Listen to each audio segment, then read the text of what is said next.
My wife laughed. "Ha, this is my second family now."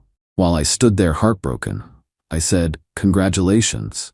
When her second family discovered she'd been married to both of us simultaneously, second place came with federal charges. I, 41 male, discovered my wife Claire, 39, has been living a complete double life for the past 4 years.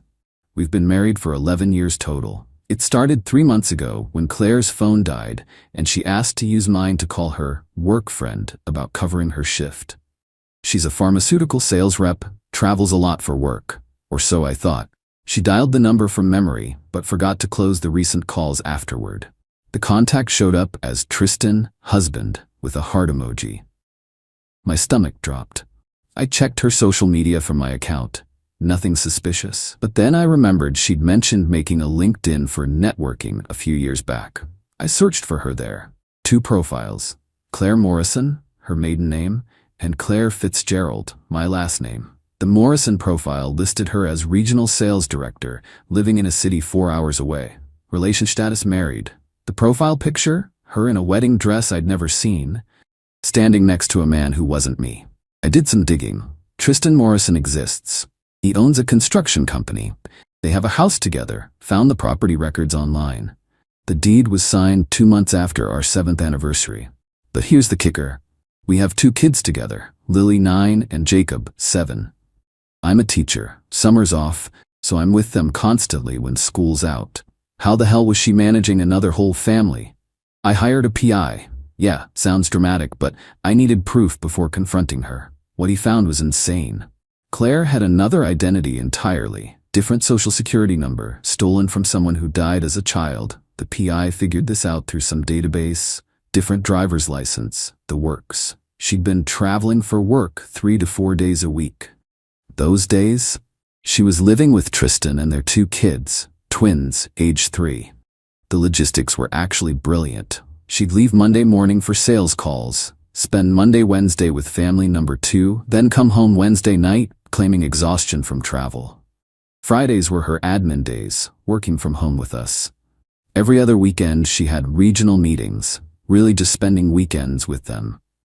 She'd been collecting 2 insurance policies, 2 sets of tax benefits, everything. The woman was living completely separate lives. I sat on this information for 2 weeks, documenting everything. Downloaded her LinkedIn profiles, got copies of the property records, the PI's full report. I even drove to Tristan's house one Tuesday and saw her car in the driveway. Took pictures. Last Sunday she was in the kitchen making breakfast, laughing at something on her phone. I asked what was funny. "Oh, just Tristan sent me a video of the twins trying to sing happy birthday to his mom. They're at that age where everything's hilarious." She said it so casually, like she hadn't just admitted to her actual husband that she had another family. "Who's Tristan?" I asked, playing dumb. She froze for half a second, then recovered. "Work colleague. His kids are adorable." "Can I see?" She clutched her phone. "Oh, it's nothing interesting." "Claire, who's Tristan?" Her face went through about 10 emotions. Then she did something I'll never forget. She laughed. Actually laughed. "Ha ha, well, guess the cat's out of the bag. This is my second family now." Just said it, like she was revealing she'd bought a new car or something. "Your second family? Oh, don't be so dramatic, Brett. Lots of people have complicated situations." "Complicated? You're married to another man." "Technically, that marriage isn't fully legal since I used different documents." "So you committed identity theft and bigamy?" She rolled her eyes. "You're overreacting. I love both my families. I'm not abandoning anyone. I'm just expanded." "Expanded? Claire, this is a federal crime, multiple federal crimes. Only if someone reports it," she said, still smiling. "And why would you do that? Think of Lily and Jacob. Do you want their mother in prison?" The entitlement, the complete lack of remorse. She genuinely thought she'd done nothing wrong. "Does Tristan know about us?" "Of course not. He thinks I'm a regional director who travels for work." "So you're lying to both of us." "I'm maintaining 2 households. It's exhausting, actually. You could be more appreciative." I walked out, took the kids to my mother's house and told Claire we needed space. She sent me dozens of texts about how I was being closed-minded and breaking up our family over nothing.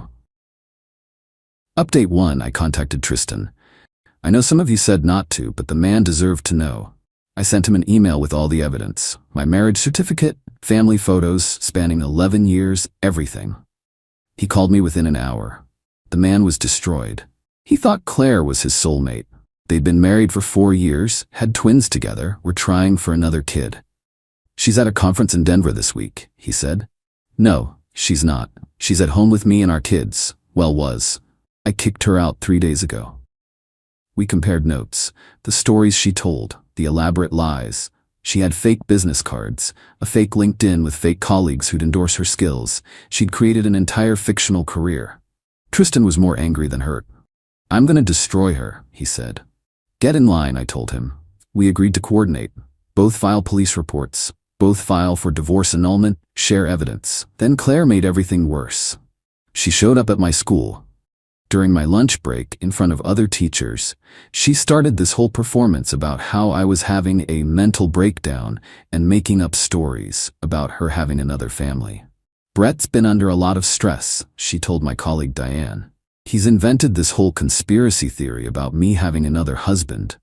I'm worried about his mental health. I pulled out my phone and showed Diane the photo of Claire in a wedding dress with Tristan. This conspiracy theory? Claire's mask slipped. That's from a commercial shoot I do modeling sometimes. A commercial shoot where you signed a marriage certificate? She grabbed my arm, hard. We need to talk privately. No, Claire, we're done talking. She started crying then. Big dramatic tears. How can you do this to our children? They need their mother. They need a mother who isn't a criminal. That's when she snapped. You think you're so perfect, so righteous? I gave you 11 years. I gave you 2 beautiful children, and this is how you repay me? You gave me half of 11 years, the other half you gave to Tristan. I worked my ass off maintaining both families. Do you know how exhausting it is keeping everyone happy? The other teachers were stunned. She'd basically just confessed in front of witnesses. I filed the police report that afternoon. Identity theft, bigamy, fraud. The detective's eyes got wider with each document I showed him. In 20 years, I've never seen anything quite like this, he said. Meanwhile, Tristan went nuclear. He didn't just file a report, he hired a forensic accountant. Turns out Claire had been using her fake identity to take out credit cards, loans, even a car lease, all in the fake name, but using Tristan's address. Update 2, Claire was arrested yesterday. The federal charges are no joke. Identity theft, wire fraud, mail fraud, bigamy, tax fraud. She filed taxes under both identities and about 6 other things I can't even pronounce. But before the arrest, she tried everything to wiggle out of it. First, she went to my mother. Showed up at her house with my kids, it was her weekend, crying about how I was destroying our family. My mom, bless her, recorded the whole conversation on her phone. Claire, I made mistakes, but I never stopped loving Brett and the kids. You married another man. That's just paperwork. The heart wants what the heart wants. The law wants what the law wants too, dear. Then she tried Tristan's family. His sister called me, said Claire showed up at her job, begging her to convince Tristan to drop the charges, said she was pregnant with his child and needed support.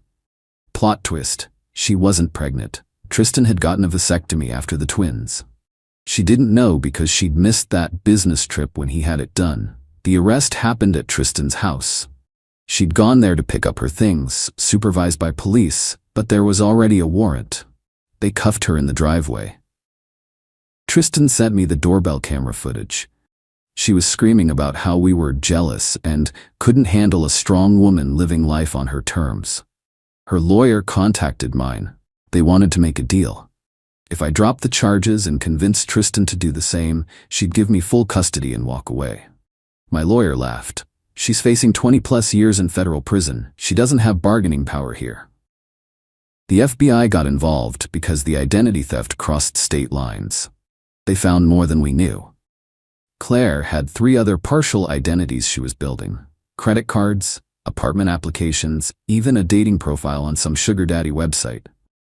Her parents bailed her out, a $100,000 bond. They put up their house. Then she did the stupidest thing possible. She went on Facebook Live. For 18 minutes, she ranted about how society forces women to fragment themselves and how she was a pioneer of modern relationships. She said monogamy was a patriarchal prison and she was being persecuted for loving too much. She literally admitted to everything, on camera, publicly. The prosecutor added witness tampering charges when she mentioned me and Tristan by name and said we were weak men who couldn't appreciate her gift. Her bail was revoked. She's been in jail for 3 days now. Final update: Claire took a plea deal. 8 years in federal prison, possibility of parole in 5. She had to forfeit all assets obtained through fraud, about $200,000 worth. Both marriages were annulled. She lost all parental rights. The sentencing was something else. She showed up in court wearing this conservative outfit, trying to look like a suburban mom. Her lawyer painted her as a woman who got in over her head and made poor choices from a place of love. Then the prosecutor played her Facebook Live video. The judge actually shook his head. "Miss Claire, in 30 years on the bench, I've seen a lot of creative criminal enterprises. Yours takes the cake for sheer audacity." Claire stood up to make her statement. No apology? None.